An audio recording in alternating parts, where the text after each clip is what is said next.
We are gathered here this morning to honor and celebrate the life and legacy of Dr. Martin Luther King, Jr. Beginning with this morning's assembly, we have planned a series of activities today designed to embrace the powerful messages and life lessons taught to us by Dr. King. This morning's assembly program will feature poet, performer, and diversity coach Adam Falkner, who will be introduced momentarily.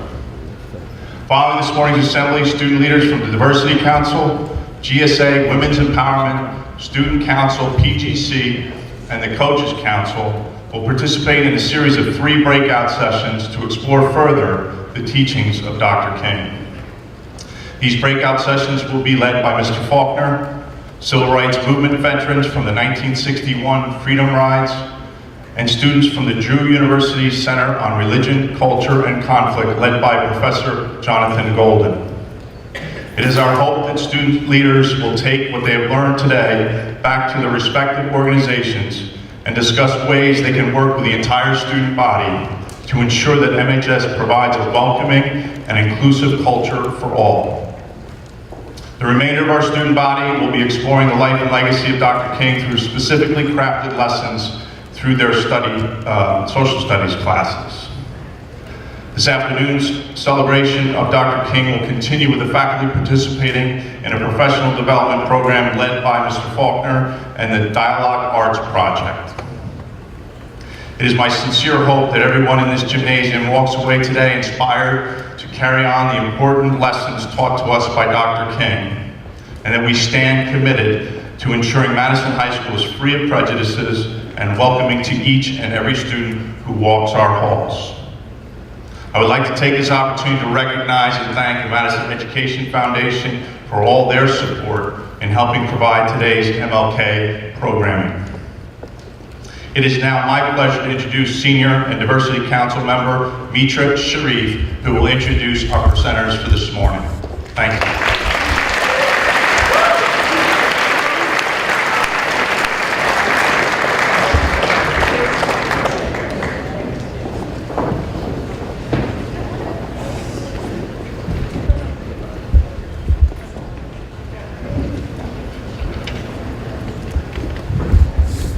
Hi everyone, my name is Mitra Sharif and I'm here to introduce our keynote speaker for the afternoon. Adam Falkner is an artist, educator, and consultant. He is the author of Adoption, winner of the 2017 Diode Editions Chapbook Award. His work has appeared in a range of literary and academic publications as well as on HBO, NBC, NPR, BET, Upworthy, in the New York Times, and elsewhere. He is the founder and executive director in the pioneering diversity consulting initiative, the Dialogue Arts Project, and special projects director for Urban Word and NYC, a nationally acclaimed youth literary arts organization. A former high school English teacher in New York City's public schools, Adam has toured the United States as a guest artist, speaker, and consultant, and was the featured performer at President Obama's Grassroots Ball at the 2009 presidential inauguration. He teaches at Columbia University's Teachers College, where he is an Arthur Zangel Fellow and PhD candidate in the English and Education program. I had the privilege of seeing Adam present last year in the Poetry Festival, so I can definitely tell you you're in for a treat. Please give a warm welcome to our 2018 Martin Luther King Day keynote presenter, Adam Falkner.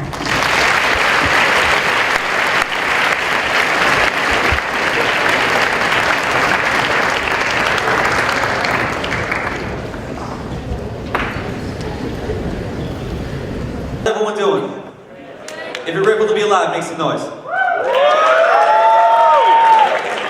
Okay, 35% are grateful to be alive. I'll take it.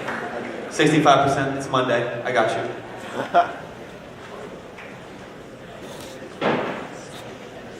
My name's actually Carlos Andres Gomez. This is Adam Falkner. We're so grateful to be here. We know that right now it is about, it's before 9 a.m., which for me is really early in the morning, but everyone looks really awake right now, so I guess you're all morning people. But Adam's gonna get things kind of warmed up so we can get settled in space. Does that sound good? Yeah, that sounds great. I know that my bio was the only one that was read, but I'm really fortunate to be standing next to somebody whose accomplishments and CV triples the length of mine, so I'm not going to roll through it right now, but Carlos Andres Gomez is one of the most important voices talking about issues of identity, race, class, and gender. So make some noise for Carlos Andres Gomez. So, if you were with us last I guess it was April, right? You probably also know too that there's this little policy I have that if we happen to be encountering each other, me on a stage and you like in front of said stage before like 10 a.m., there's a thing that we tend to want to do in order to warm the space up. And it involves your singing, and I hope that that's okay. Is that I audibly heard at least 2 no's from this side of the gymnasium, which is okay, but I promise that it's easier than you think. It's one word, and it's a word that you already know. The word is yeah. Yeah. That's a word we know, right? Yes. All right, cool. It goes like this. If you're alright, say yeah! Yeah! The back is louder than the front. I'm just gonna let those of you that are up here. And we're not done, so don't, if you were too cool for school the first time, it's time to let that off. If you're alright, say yeah! Yeah! If you're alright, say yeah! Either side of you. So now you know the face of the person refusing to participate. Please don't be that one. Alright? We can do better than this. If you're alright, say yeah! Yeah! If you're alright, say yeah! Yeah! And if you're alright, say yeah! Yeah! That's that one. Really don't care how you sound there. Yeah! Yeah! And if you're alright, say yeah. Say yeah. Yeah. Say yeah. Yeah. Okay, make some noise for yourselves. Appreciate some warm up.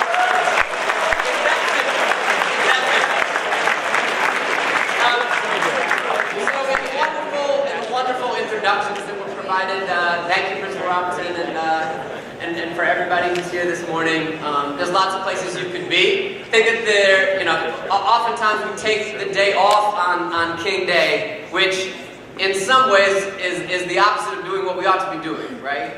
And it means a lot that we are here, that we're congregated together to think with a little more intentionality about our lives. But before we get into the work, I want to introduce somebody, and you're going to need to level up the volume and the energy, because what this won't be for the next few minutes is like a golf clap experience where you like hear a thing and you wait till we're done and then you do one of these, right? This is an opportunity for you to respond back to the poet that's up here on stage. Both Carlos and I tour often and are comfortable with many, many ranges of spaces, and we draw energy and courage from you if you are giving us reason to be here. Are you following me?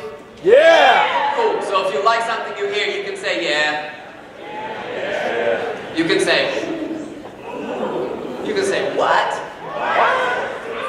Keep it to one syllable, because as soon as you start throwing like extra in there, it throws Carlos off.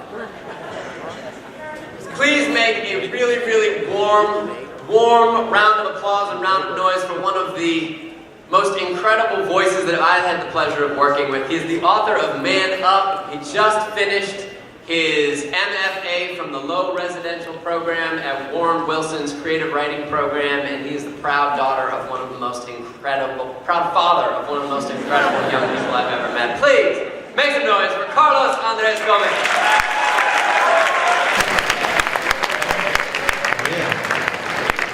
So quick question, y'all have dances, correct? Do you have dances? I don't know, a winter dance, a prom? So like, I'm not a junior yet. Whoa, oh, it's touchy, no prom, sorry. Do you have any dances in this room? No. In the other room? Okay. I used to have dances in my gymnasium when I was in high school. And so this is actually inspired by that moment when you're at a dance, you're out somewhere dancing, and you know that moment when your song comes on? Oh yeah, oh yeah. This is about that moment, feeling inspired, feeling swept up in a song, and it's a true story about me being out one night dancing at this salsa club in Northeast Philly called La Isla. And one of the great salsa singers of all time is this guy by the name of Hector Lavoe. He's no longer alive, but he was one of the legends. And this is inspired by that moment of me being out dancing and my song coming on and seeing someone across the dance floor and offering my hand to them and attempting to save humanity in one moment. Do you know what I'm talking about? 5 people. I'll take it. Okay, cool. This is called Hector Lavoe. It goes like this. I just might get her to stand up. But for now, she's moving in her seat, playing it cool while I flirt. Tease the timbales into my hips. It's a Saturday night in Northeast Philly, but she and I might as well be at the Colosseum in Rome. Julius Caesar watching with a smirk, drunk on my bravado, and she's still sitting. But that doesn't mean we ain't dancing.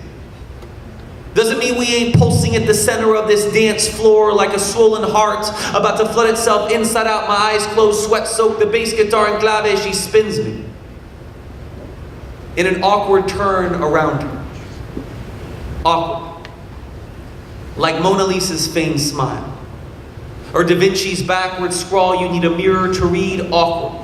Like Michael Jordan taken off from the foul line, his body contorting impossibly, improvised, double clutch surprise, freeze frame before, slamming the ball through the rim, shock stung like Audre Lorde, dropping 4 bars on a Miles Davis remix of Tupac's I Get Around.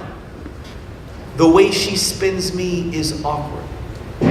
Without an ounce of sacrifice, grace, or greatness, she just might stand up, I swear to God. And tonight that God is Hector Lavoe.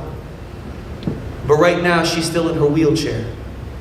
Her torso writhing like a baby, about to burst forth into this world. Her open smile blessing the ceiling like an incantation to the bullet that didn't spare her baby brother. It's 11:17 in Northeast Philly on a Saturday night. El Cantante's band is helping him sing out a sermon. And I'm just waiting for her to rise up out of her wheelchair into a salsa drop step. She reminds me that as long as we've got music like this in our bones, we can never be stopped from dancing.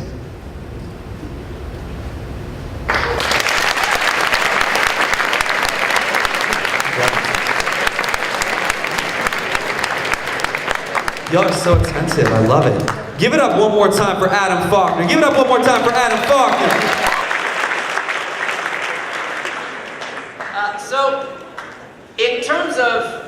In terms of, and I know Carlos is going to talk about this a little bit too, right? But in terms of the King holiday, the King legacy, I often celebrate it with reservation, and I'll explain why. I celebrate it with reservation because I often think that it is the one time of the year that a lot of communities decide to sort of like take a moment to reflect on who he is, who he was, the context of his life. And in so doing, we celebrate Dr. Martin Luther King like he was a famous actor, or like he was an exception to the rule, or like he was a famous sports celebrity, right? And what's important for me to sort of offer here this morning, as Carlos and I share a few poems and stories about our lives, and as we work together in our breakout sessions later, and as we do some sort of faculty work later in the afternoon, is that in as much as Dr. King's legacy is about thinking critically and carefully around issues of inequity, right? It's also about thinking about ourselves. And I don't mean to say that as a cop-out, right? Because we all need to know exactly the monumental moments in his life and our life that have shifted how we now get to do what we do. But I also mean for this day to be a challenge to each of you to think about the stories in your own lives that make you scared. What parts of your identities, right? What parts of who you are at Madison High School and the moment you leave this high school make you aware, make you tense, right? And one of the stories that I'm going to share in just a second is about my sort of reflection around issues of race in my own life. And if you were with us last April, I often read a lot about issues of race. And I often read about myself as a white teenager growing up in the Midwest. I was born in Detroit, Michigan, and I grew up outside of Detroit in a town called Ann Arbor, Michigan. And I used to think that the opposite of whiteness was blackness. But the opposite of whiteness, and certainly the opposite of white privilege, is not so much blackness, but it's dismantling whiteness. And I'm working on a series of poems. It's an ongoing series that tries to chronicle my own racial development through the lens of specific album drops in hip-hop. So like, who I was in terms of my level of like white boy-ness when particular albums came out in hip-hop. So are there any hip-hop fans in the room? Any rap music fans in the room? Any like fellow pop culture junkies in the room? Okay, cool, great, I see some hands. Dated, perhaps it may be, but like the year the Wu-Tang came out, many of you probably weren't born. It's a very important day in my 8-year-old life. This is sort of the title track to that collection, and it's called The Definition of Privilege. I mean that statement completely objectively. As in, anyone who thinks otherwise might be so homophobic that they themselves are gay, and I am not gay. Therefore, I appreciate how other people might be drawn to certain features that he holds. Now, when I say that I find him to be incredibly handsome, again, I would like to clarify that statement. I think of him as beautiful in that girls love him sort of way. How, if I were a girl, I might wait outside his dressing room too. I might write him letters too. However, I am not, so I won't, but I'm saying I get it. And even this said aloud in this very gymnasium, a flag javelined deeper into the cocksure certainty of my own Budweiser. So straight, that is, that I could say I think about his stubble against my own without your thinking this poem is about to get gay as hell. That glorious scrape and push of dueling jawlines, how I spend my commute on the 2 train most mornings wondering how our college soccer hips might feel cutting into one another in the corner, on the hood of a car in some neighborhood I do not live in, where no one knows me outside this splintered park bench, these rolled up jeans and a faded button down, this orange magic hour on the East River, a hairy tattooed arm laid lazy around my neck like a hitching post. While this giddy ribbon unravels inside me every time he cups my face in his palms.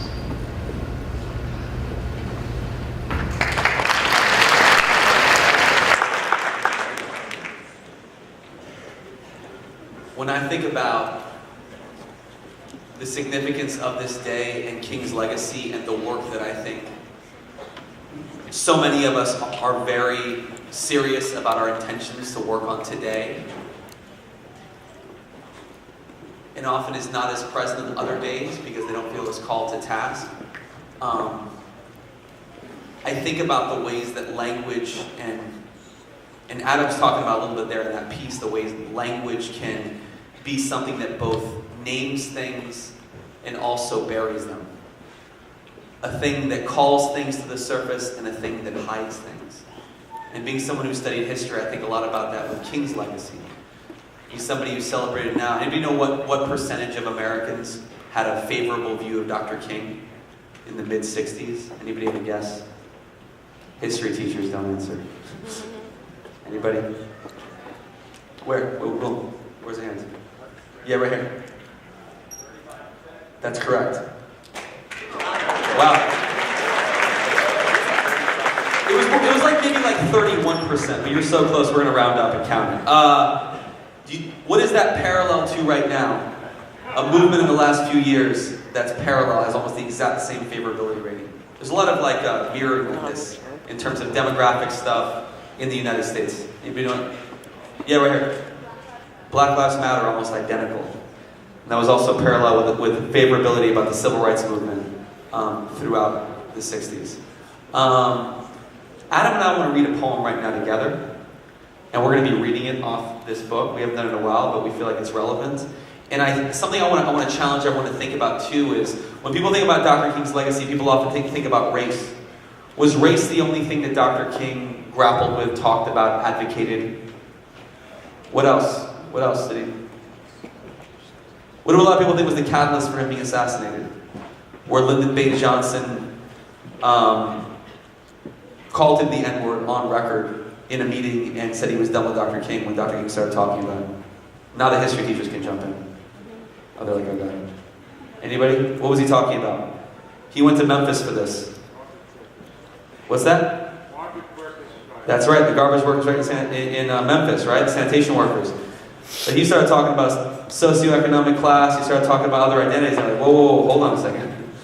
We're not sure about all that. So think about how the different identities that we carry, all those different dimensions of our polycentric identities collide and intersect with other people's multiple identities. Right? I know you all have third wave feminist, intersectionality, all that stuff, but you know what I mean? Think about how all this stuff collides. So we're going to read a poem right now that's grappling with a number of different identities, but through the lens of masculinity, and it's called 3 a.m., and it's very much about our journeys in our lives. And it goes like this.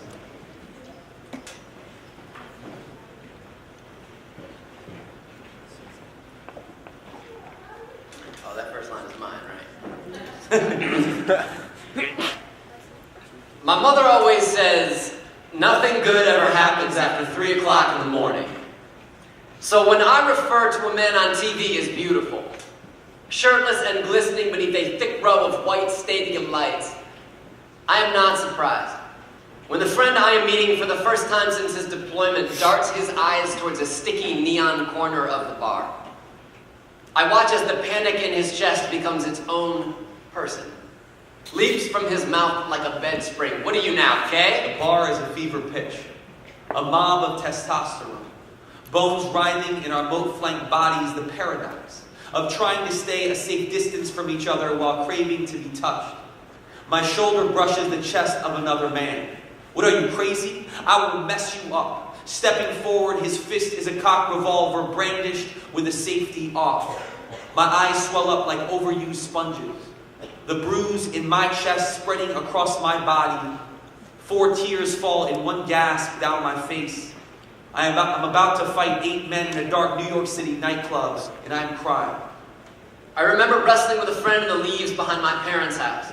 Our rock-hard centers mashing into each other's thighs. I remember punching my cousin in the face when I couldn't think of anything else to say, stutter in my mouth for an earthquake jumble of sound. Or when he and I shared a torn Playboy to masturbate in the woods behind his parents' house, then accused each other of being gay for weeks. I remember Malik in high school breaking up a fight and then getting shot in the parking lot. The smell of sweet sweat after basketball practice in middle school. Wilson's brother shot in a drive-by, wanting to stab Alana's ex-boyfriend in the face after he beat her. Remember the feeling of power the day I realized I was stronger than my best friend, holding his arms as I made say he was gay. An hour ago. All I wanted to do was tell him that I've missed him. That I thought about calling and wondered about his family, Brent. his son. I wanted to ask how many years he has left in the service, when his next tour ships out. Chris. I want to ask if he's seeing anyone and Or if it's serious and if Eli. he still keeps in touch with Gene or Micah or Ray. The crowd jumps back like an impulsive gasp for breath. I have pulled a grenade. I want to tell him I still wonder about his jump shot. I want to laugh about things that made us laugh when we were kids. I want to tell him we have been dying right here for years. But I'm not even sure those memories are the same as they were 8 minutes ago when we hugged each other so hard and so long in the entrance to this bar. People stared.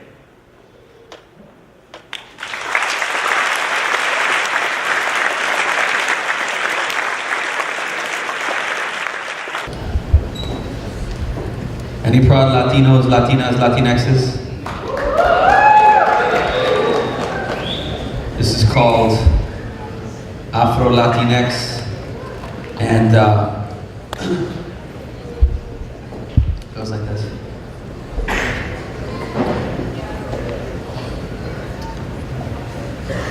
Afro. Not hairdo, but poorly kept family secret. Everyone in every family album, black. 14-minute drive under the speed limit to Haiti. Don't ask her blue-black grandmother what she thinks about darkness. Says she's glad I walked in with ojos claros and pelo bueno. Might otherwise have been a problem. Can't enter her kitchen if that comb's wide-toothed smirk holds steady to your scalp. Claims their roots trace directly back to Spain. In our family's photo albums, anyone who could have been Africano or Indígena was not blood-related suddenly. Someone else's cousin. Someone's neighbor or cleaning lady. Someone's hushed breath mistress. Not ours. The first time they met my black girlfriend of 2 years, they could not remember her name. Whitney, I reminded them. While my tia spent 3 whole days washing and rewashing the same pile of dishes. How does invisibility declare itself? How does it walk into a room and hold everyone's gaze without blinking? How can it both be and not? Philosophy is played out. So we drink Brugal besides Orisha altars and sing Borracha Bachata ballads brought to life by Congolese drums. Nothing black about our people. We pretend each imagined line asked for consent. Sought out clarity in the staggered gasps that made us from nothing. People assume my wife is Dominican when they find out her last name is Gomez. One time, when she was wearing a t-shirt scrawled with French, a guy spoke to her in Haitian Creole. She responded in French, "I love parsley." She's never heard of the Parsley Massacre. Has trouble rolling her R when she speaks Spanish. I never watched the Dajabon River overflow with blood. My only memories of the Dominican Republic are eating fresh mangoes in the ocean and kissing my high school sweetheart on the counter next to her grandmother's stove. Last week, that grandmother turned 100. Still retains the muscle memory in her tongue. Will never mispronounce the R in Perejil or forget the bleached smile of Trujillo that she could feel more than she ever saw. She watched the Dajabon River overflow red, the family across the street, her kindergarten best friend, 3 cousins, her first love. She burned all of their pictures, started using skin lightener 4 times a day instead of 2, dyed her hair light brown, would still give both of her ears for gold locks and a pair of clear eyes.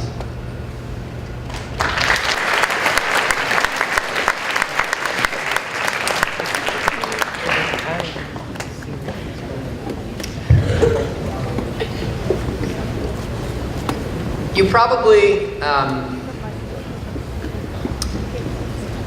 have ascertained through the first few minutes or 20 minutes or so of our work that Carlos and I are both deeply committed to narrative, right? We're both deeply committed to story and what it means to tell stories.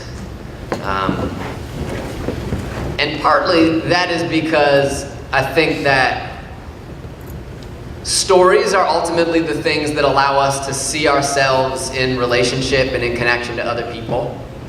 And they're often the things that get lost when we turn on news tickers and check in on the world, right? But more than that, the Dialogue Arts Project and the org that we work with, right? We use story as a way to help folks think about their own lives before making the bridge to really difficult, critical conversations about issues of race, for example, right? When thinking about a day like today. We contend maybe that racism is an important subject to unpack and address and tackle in 2018. There's no denying that. But if we walk into a room and we assume that we can talk honestly and courageously about racism without first thinking about the stories in our lives that have fueled how we think about race, it's a fool's errand, right? And the same is true for all the other identity-specific issues that are surfacing in Carlos and I's stories here, right? When we're thinking about issues of body size and ability status and nation of origin and sexual orientation and gender, it's fine and well to engage in those stories, but what must accompany that is a kind of self-reflection that calls us to be courageous actors in our own lives.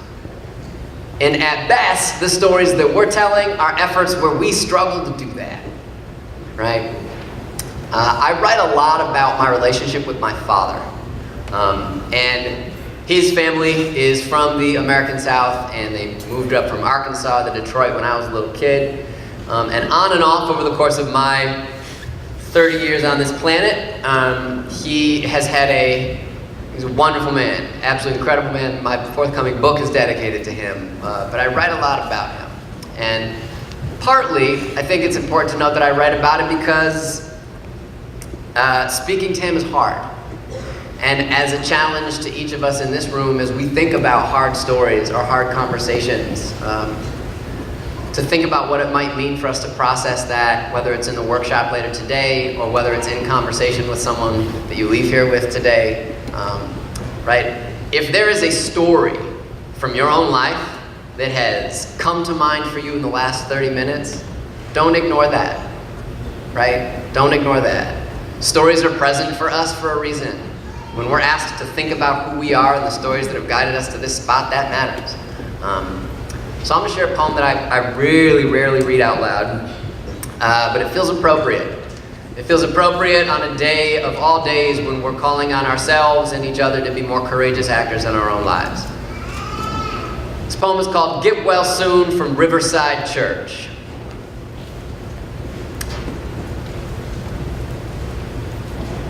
It has been 15 years since I last walked into a church and meant it. Sat beneath the gaze of so many stone saints and prayed for anything other than a new pair of basketball sneakers. But I am here on my father's birthday, huddled in the last pew with one leg toward the door like someone might catch me, rattle an icy finger in my direction and remember my name from another life. I, the traitor, I, the walkaway.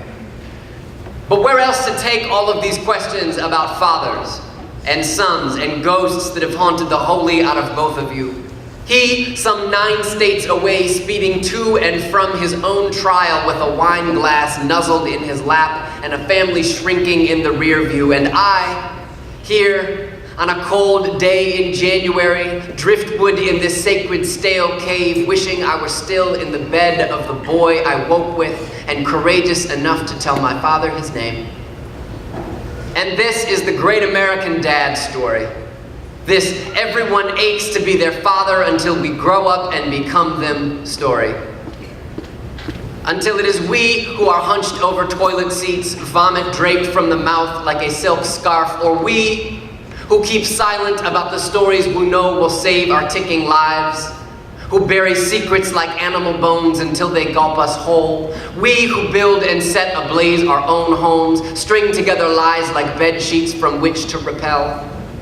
But lest this unravel into yet another poem wherein the author pleads genetics, pleads, damn it if it weren't for this booze and thick sadness, silence and creases under the eyes, because after all, I am here, stealing a moment to hold him up, scared to admit that I might still believe in miracles. The raising of the dead, the gliding across water, the turning of water into, well, you get it.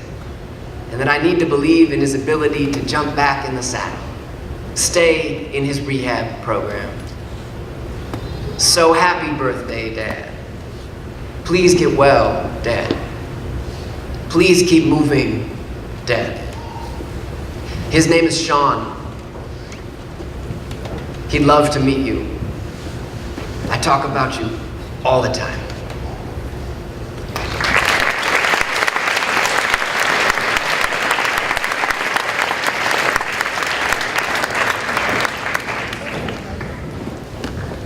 If you have an amazing little sibling, or you are an amazing little sibling, make some noise. Yeah. I want to end on this note because it's from my little sister who taught me one of the most important lessons of my life. I didn't learn to read until I was 9 years old, and I had a lot of shame and so many insecurities that persist even now, even after getting my MFA on Friday. And yeah, there it is. And this is for all the great little siblings, whether that's you or maybe you got one. This is called Gifted. It goes like this.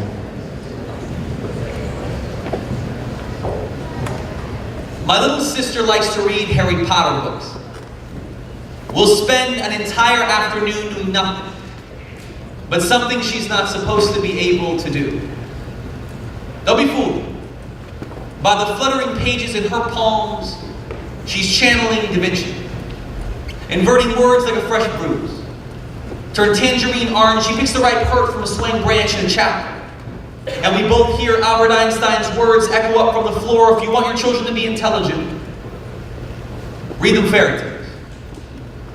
If you want them to be more intelligent, read them more fairy tales. My little sister Maya likes to read fairy tales. Has always loved fantasy. It's where we built her playground. She is Leonardo minus the mirror to gears.